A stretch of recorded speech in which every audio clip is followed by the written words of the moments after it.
बिस्मिल्लाहिर्रहमानिर्रहीम। अस्सलाम वालेकुम प्यारे दोस्तों।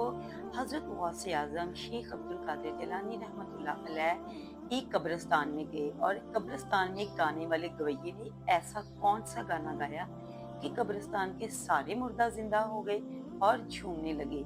ये वाकया बहुत ही हैरत अंगेज और दिलचस्प है। बगदाद में एक मशहूर गाने वाला रहता था जिसकी आवाज़ बेहद खूबसूरत थी। लोग इसकी महफिलों में दीवाना वार खींचे चले आते थे। घंटों इसके गाने सुनते और मस्त होकर शराब नोशी में गर्क हो जाते। बस्ती के लोग इस कदर महफिले नगमा होते कि इबादत और नमाज से गाफिल हो जाते। ये गाने वाला अपनी शोहरत पर बहुत नाज़ा था। वो खुद को एक बहुत बड़ी हस्ती समझता था और हर जगह अपनी तारीफें सुनते ना थकता था। इसके सामने इसको सुनने वाले इस तरह खो जाते और इसे दुनिया का सबसे बड़ा फैन समझते। इसके तराने लोग बाजारों में, घरों में और यहाँ तक कि इबादत गाहों के करीब भी गुनगुनाते रहते। मगर इसके चाहने वालों को ये एहसास तक ना था कि वो एक गलत राह पर चल रही हैं। ये गाने वाला हमेशा से ऐसा ना था। इसकी इब्तदाई जिंदगी एक आम इंसान की तरह थी जो एक वक्त खाने के लिए दर-बदर भटकता रहता। एक दिन इसकी आवाज को एक रईस ने पसंद किया और इसे अपनी महफिल में बुला लिया। इसके बाद वो शोहरत की सीढ़ियां चढ़ता चला गया। मगर जैसे जैसे वो कामयाबी की मेराज पर पहुंचा, वैसे वैसे गुरूर इसके दिल में घर करने लगा। इसे अपनी महफिलों में बादशाहों और अमीरों की मौजूदगी पर फख्र था। वो सोचता था कि इस दुनिया के सब लोग इसके कदमों में हैं। लोग इसे सुनकर वजद में आ जाते हैं। कोई इस पर सोना निछावर करता तो कोई बेशबा कीमत इसे गिफ्ट करता। रफ्ता रफ्ता इसकी महफिलों में शराब नोशी और नाच गाना आम होता गया और वो खुद भी इस दलदल में धंसता चला गया। एक दिन वो महफिल में गाना गा रहा था तो शेख अब्दुल कादिर जिलानी रहमतुल्लाह अलैह का वहां से गुजर हुआ। आप रहमतुल्लाह अलैह ने लोगों की हालत देखी तो इनका दिल अफसुर्दा हो गया। आप रहमतुल्लाह अलैह ने इस गाने वाले के करीब जाकर नरमी और मोहब्बत भरे लहजे में फरमाया, ऐ बेटा, ये दुनिया फानी है। अपनी आवाज का इस्तेमाल अल्लाह की हम्दो सना के लिए किया करो। इस गाने से क्या फायदा जो लोगों को इबादत से गाफिल कर दे। अल्लाह के रास्ते पे चलो, वो ही तुम्हें हकीकी इज्जत और सुकून अता करेगा। लेकिन वो गाने वाला मगरूर हो चुका था। इसने बड़े सख्त लहजे में कहा, ऐ हजरत, लोग मेरे दीवाने हैं। मेरी आवाज में ऐसा जादू है कि लोग सब छोड़ छाड़ कर मेरी महफिल में आ जाते हैं। मेरा नाम मेरी शोहरत है, मेरी महफिलें ही मेरी दुनिया है। मुझे किसी की नसीहत की जरूरत नहीं। हजरत गौस पाक रहमतुल्लाह अलैह ने अफसोस भरी नजर डाली और मुस्कुराकर फरमाया, अल्लाह तुम्हें हदायत दे, और फिर खामोशी से वहां से चले गए। मगर गाने वाला अपनी जिद पर कायम रहा। हजरत की बातें इसके दिल पर असर करने की बजाय इसको और दिल खराब कर गई।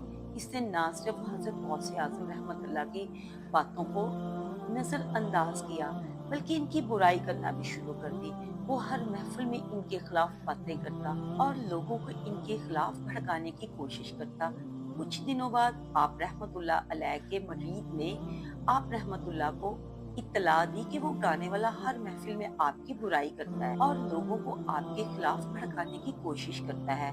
हजरत गौस पाक रहमतुल्लाह अलैह ये सुनकर मुस्कुराए और खामोश रहे। किसी किस्म का कोई जवाब न दिया। कुछ ही दिन बाद कुदरत का करिश्मा हुआ। इस गाने वाले की आवाज अचानक खराब होने लगी।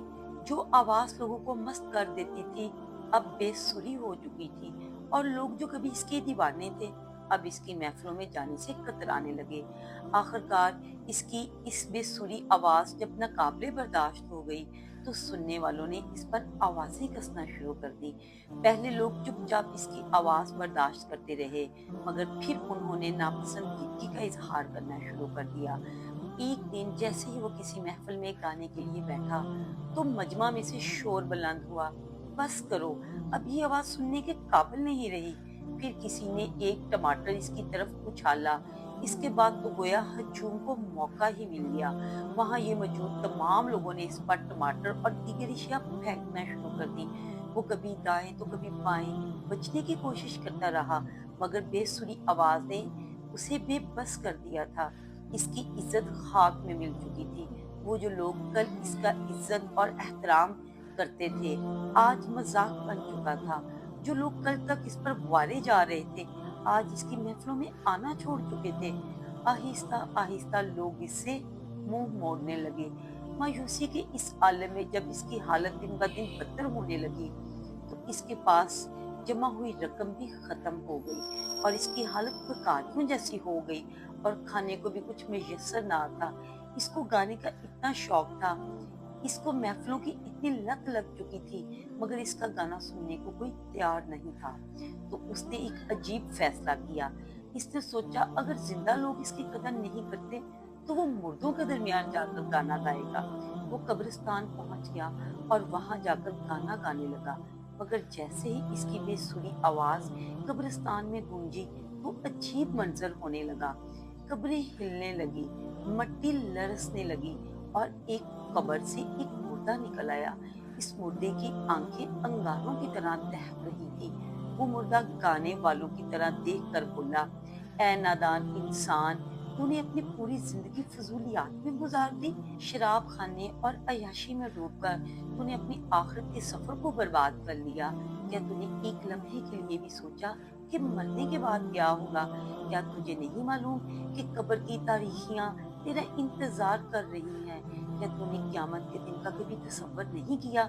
ये सुनकर वहीं पे वो कांपने लगा। इसे अपने किए पर सख्त शर्मिंदगी हुई। इसकी आंखों से आंसू बहने लगे। ऐ अल्लाह, मैं बहुत गुनहगार हूँ। मैंने सारी जिंदगी तेरा इनकार किया है, अपनी आवाज को गुनाह के कामों पे लगाया, मगर तू तो रहीमों में से रहीम है, माफ करने वाला है, दरगुजर करने वाला है। मेरी तौबा कबूल फरमा। मैं आइंदा कभी भी गाना नहीं गाऊंगा, मैं तेरा ही जिक्र करूंगा। वहां दूसरी तरफ हजरत गौस पाक रहमतुल्लाह अलैह अपने मरीद के साथ वाज में मसरूफ थे। अचानक आपने आसमान की तरफ देखा और तबस्सुम फरमाया। फिर आपने अपने मरीद को हुक्म दिया कि 100-100 दिनार इकट्ठे करो और एक जरूरतमंद को दे दिया करो। मुरीद ने मोहब्बत में फौरन हुक्म की तामील की और रकम जमा कर ली। फिर उन्होंने पूछा, हजूर ये रकम किसके लिए है? हजरत गौस पाक रहमतुल्लाह अलैह मुस्कुराकर फरमाए, कब्रिस्तान जाओ, वहाँ एक अल्लाह का नेक बंदा बैठा होगा, इसे ये दो। जब मुरीद कब्रिस्तान पहुंचे तो हैरान रह गए। वही बदनाम गाने वाला जो कभी अपनी शोहरत के नशे में चूर हुआ करता था, अब वहाँ बैठा हुआ है। मगर हैरानी की इंतहा ये थी कि वो अब भी गाना गा रहा था, मगर अब वो अल्लाह की हमदो सुना कर रहा था। हजरत गौस पाक रहमतुल्लाह अलैह के मुरीद ने जब इसे दिनार दिए तो वह हैरत से बोला कि ये किसने भेजे हैं?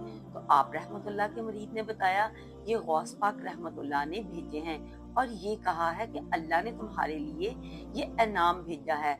ये सुनकर वो गाने वाला फिर से रो पड़ा।